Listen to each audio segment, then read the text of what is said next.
আপনাদের আমির বসুন্ধরায় গেলেন এমনি এমনি না, আমাদের আমির তো শুধু যান নাই, বসুন্ধরাই তো আমার আপনাদের নেতারা যে হয়ে গেছে, সেই দায় সম্পাদক হয়ে বসে আছেন, তো জামাত তো দিচ্ছেন না কেন? বিভিন্ন পত্র পত্রিকা বিএনপিকে তো আপনারা দায়ী করছেন, নিন্দা করছেন।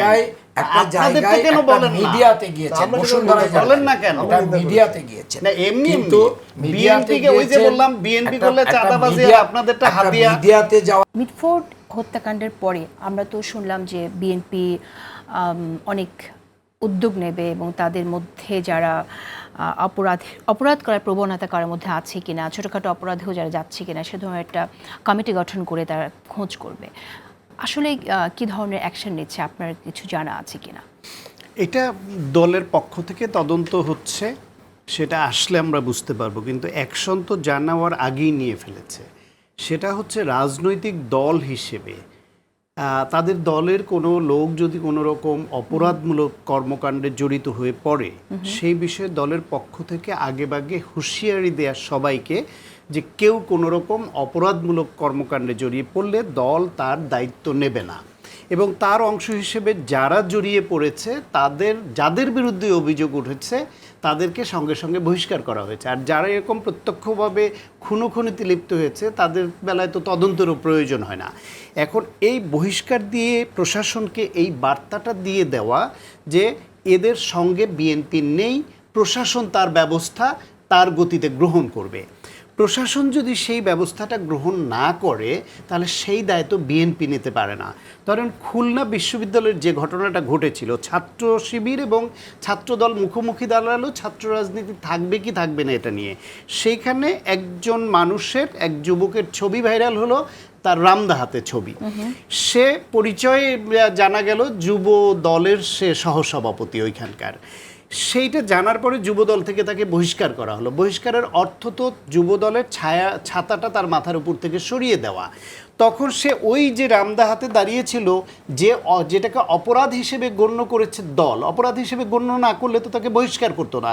তাহলে পুলিশ কেন সেটাকে অপরাধ হিসেবে গণ্য করলো না এবং গ্রেপ্তার করলো না?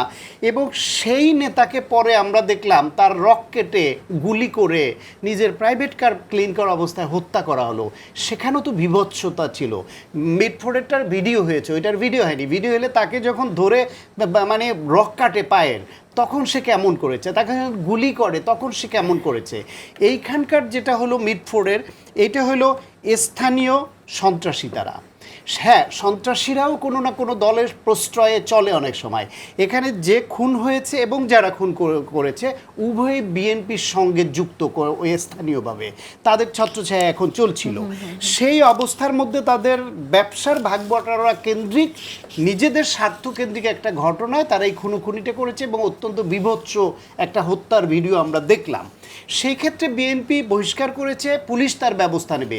এইখানে সেই ঘটনাটাকে এনসিপি, জামায়াত ইসলাম সহ ইসলামী আন্দোলন বাংলাদেশ, তারা যেইভাবে বিএনপির অ্যাক্টিং চেয়ারম্যান তারেক রহমানকে দায়ী করে যে অসভ্য অশ্লীল যেসব স্লোগান দিল এরা এবং যেসব কথা বলল, এটা ছিল খুবই অনাকাঙ্ক্ষিত। কেন অনাকাঙ্ক্ষিত? তারেক রহমান এই গণ অভ্যুত্থান এবং তার পরবর্তী সময়ে এই নেতারাও কেউ এমন একটা উক্তি, একটা ভূমিকা, একটা কাজ, একটা বক্তব্য দেখাতে পারবে না যেটা গণতন্ত্র বিরোধী, যেটা ঐক্যের পরিপন্থী, যেটা বাংলাদেশের ভোটের অধিকার বা মানুষের পরিপন্থী কোনো কাজ। সেই নেতাকেও তারা এক বিন্দু ছাড় দেয়নি।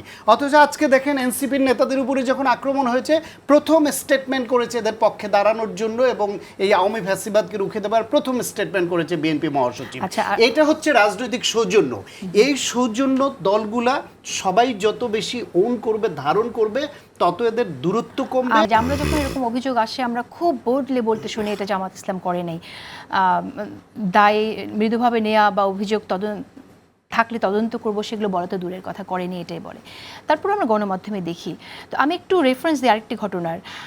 প্রকৌশলীকে লাথি মারতে চাইলেন জামাত নেতা কুমিল্লার মুরাদনগরে, এটাও কিন্তু পাবলিকলি আপনি দেখেছেন। এই ধরনের হুমকি ধামকি দেওয়া হচ্ছে। চিটাগাংয়ের ভিসিকে আপনি জানেন যে বলা হয়েছে তোকে আমরা বসিয়েছি, সেখানে ছাত্র শিবিরের নেতারা ছিল। তো আপনারা তাদের বিরুদ্ধে কোনো ব্যবস্থা নিয়েছেন যে ধরনের অধূর্তপূর্ণ আচরণ করছে? জি, আপনাকে ধন্যবাদ। ছাত্র শিবির বা জামাত কেউ যদি শৃঙ্খলা ভঙ্গ করে এটা আভ্যন্তরীণভাবেই সেটা কি করা হয়, তার ব্যবস্থা নেওয়া হয় এবং সেটা তার আমরা জানতে প্রমাণ পারি না। না আমরা গোটা জাতিই জানতে পারে। দেখেন, চিটাগাঙ্গে একটা ঘটনা ঘটেছিল, সেই ঘটনায় একজন নারীর সাথে যে আচরণ হয়েছিল, সেই আচরণের কারণে সঙ্গে সঙ্গে আমিরে জামাতের নির্দেশে সেটার ব্যবস্থা নেওয়া হয়েছে, তার বিরুদ্ধে সরকারকে বলা হয়েছে, সে কিন্তু তাৎক্ষণিকভাবে তাকে আইন ফেস করে জেলখানায় যেয়ে সেখানে কিন্তু তার ব্যবস্থা নেয়। কাজেই জামাত অন্যায়ের সাথে কখনোই আপোষ করে না। এই জন্য জামাতের কর্মীদের ভিতরে যেই অপরাধ করুক, সেই অপরাধের যদি সত্যতা থাকে, সেই ব্যাপারে জামাত বরঞ্চ সরকারকে সহযোগিতা করতে চায়, সে যে সরকারই হোক, কারণ কোনো অপরাধ এবং অন্যায়ের সাথে আমরা কখনোই আপোষ করি না। আচ্ছা, তার আমাদের- তার মূল বেসিসই হচ্ছে যে আমাদের নেতারা কখনোই দুর্নীতির সাথে তাদের কোনো সম্পর্ক ছিল না, অন্যায়ের সাথে সম্পর্ক ছিল না। কাজেই সেখানে চিটাগাঙ্গের ঘটনায় কিন্তু সেই ছেলে কিন্তু নিজেই দুঃখ প্রকাশ করেছে। আমাদের আমরা আমির তদন্ত যে দেখতে বসুন্ধরায় চাই। গেলেন এমনি এমনি। না, আমাদের আমির তো শুধু যান নাই, বসুন্ধরায় তো আপনাদের নেতারা যে হ্যাঁ, সেই দায় হয়ে গেছে, আরে সেই মানে দায় তো সম্পাদক বিএনপির হয়ে উপর বসে দিচ্ছেন, আছেন। তো জামাত তো দিচ্ছেন না কেন? বিভিন্ন না, পত্র এসএলএম পত্রিকা ভাই, সেই জন্য বিএনপি কে তো আপনারা দায়ী করছেন, নিন্দা করছেন। আপনাদের তো কেন বলেন না? মিডিয়াতে গিয়েছেন, আমরা কিন্তু বসুন্ধরায় বলেন না কেন? এটা মিডিয়াতে গিয়েছেন। না, এমনি কিন্তু এমনি। মিডিয়াতে বিএনপি কে ওই যে গিয়েছেন, বললাম, বিএনপি একটা- করলে একটা চাঁদাবাজি, মিডিয়া- আর আপনাদেরটা একটা হাদিয়া। মিডিয়াতে যাওয়ার কালচার আর বসুন্ধরা গ্রুপে দুই রকম। ওই যদি দ্বিতীয় বিএনপি হচ্ছে- গেলে ওইখানে ওইটা চাঁদাবাজি না, হয়ে ওইটা- থাকে, তাহলে না, আপনাদেরটা হাদিয়া। কেউ কি অভিযোগ দিয়েছে জামাত আমির যে 5 কোটি টাকা চেয়েছে? বিএনপি মাদার তো উপর আচ্ছা, আমি বিএনপি একটু কেউ একটু কেউ এখানে অভিযোগ ভাই, একটা আমাদের প্রশ্ন কিন্তু আমি আমাদের একটু টাকা চেয়েছে, জাভেদকে সেখানে করতে সরানো চাই। হলো। জাভেদ, আপনারা তো জি, জি। বলছেন যে বিএনপি আওয়ামী লীগের পুনর্বাসন করছে এরকম, হ্যাঁ, কিন্তু আমরা দেখলাম যে যেহেতু প্রসঙ্গ এসেছেই, জামাতের আমি সবার আগে বলেছিলেন যে সাধারণ ক্ষমা ঘোষণা করলাম আমরা আওয়ামী লীগের জন্য, এবং পরবর্তীতে অনেক মিটিং টিটিং এ জামাতের কিন্তু আমরা আবার আওয়ামী লীগের লোকজনকে আশেপাশে দেখি। আগে পরে এটা বলেন নিয়ে আপা। আপনারা আগে কথা পরের বলেন না কেন? বাক্যগুলো বলে আগে ছাড়েন। পরেরটা সাধারণ বলার জন্য ক্ষমার আপনি আছেন আগে তো? পরে বলেন। আপনি আছেন তো, হ্যাঁ। না, সেটা এই বিষয়ে কিন্তু আমাদের দলীয় অবস্থান একদম স্পষ্ট। সেটা হচ্ছে আমরা আওয়ামী লীগের সাথে যারা ছিল, যারা পোস্টেড আওয়ামী লীগের এবং যারা এই গত আপনার আন্দোলনে অভ্যুত্থানে যারা সরাসরি হত্যাকাণ্ড কিংবা হামলায় জড়িত ছিল, এমন কারো ব্যাপারে পুনর্বাসনের ব্যাপারে আমাদের দল থেকে স্পষ্টভাবে শুধু নিষিদ্ধ করা দলীয় আছে। অবস্থান স্পষ্ট, কিন্তু ভাষণে তো শুনতে পাই না সেটা। ভাষণে এই বিষয়ে যারা প্রচুর করছে- বলা হয়েছে আওয়ামী পুনর্বাসন আচ্ছা, নিয়ে শেষ আমরাই করে- সবচেয়ে বেশি সোচ্চার ছিলাম। না না